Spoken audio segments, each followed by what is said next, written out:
Her father cleared his throat, his voice low and evasive.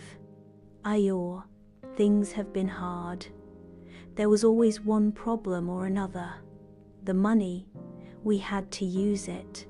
Use it for what? Iyore cried, her voice cracking. I gave you everything.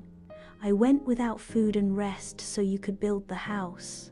Where is it? Their silence spoke louder than words. The pictures had been staged, borrowed from houses of wealthy neighbors who lent their compounds for a price. The money Iyore sent had been squandered on lavish ceremonies, debts, and greed. Osato's betrayal cut the deepest. He had lied about their mother's health repeatedly, his stories of sickness and desperation mere tools to extort more money from her. With the money, he lived lavishly, buying luxury items, throwing parties, and indulging in every vice he could afford.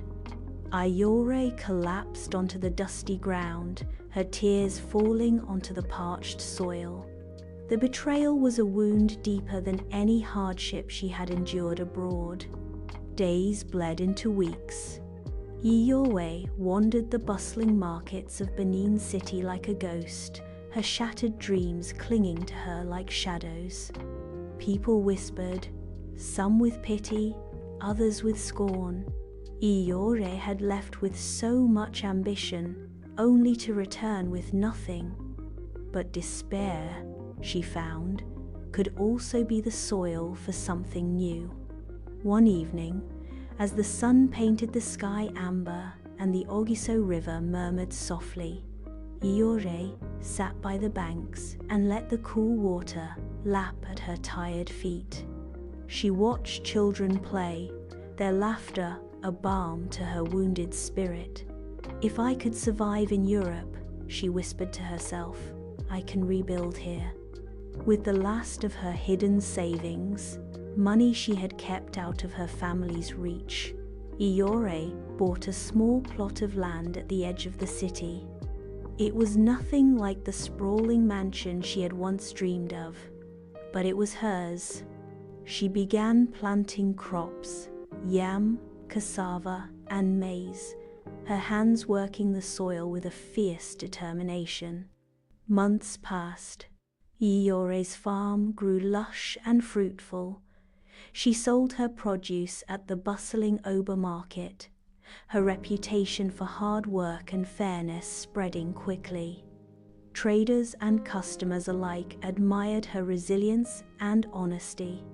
Little by little, she saved. When her family came to her, faces etched with hunger and regret, she fed them, but nothing more. Trust is earned, not given, Iyore told them firmly, her voice steady and unyielding.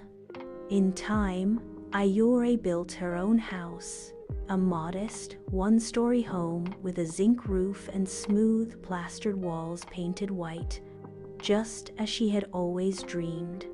She planted flowers by the entrance, their bright petals a testament to her perseverance.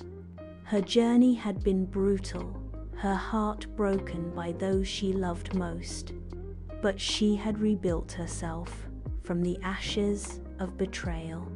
And when she stood before her finished house, her hands stained with earth and sweat, Iyore knew she had finally come home. The end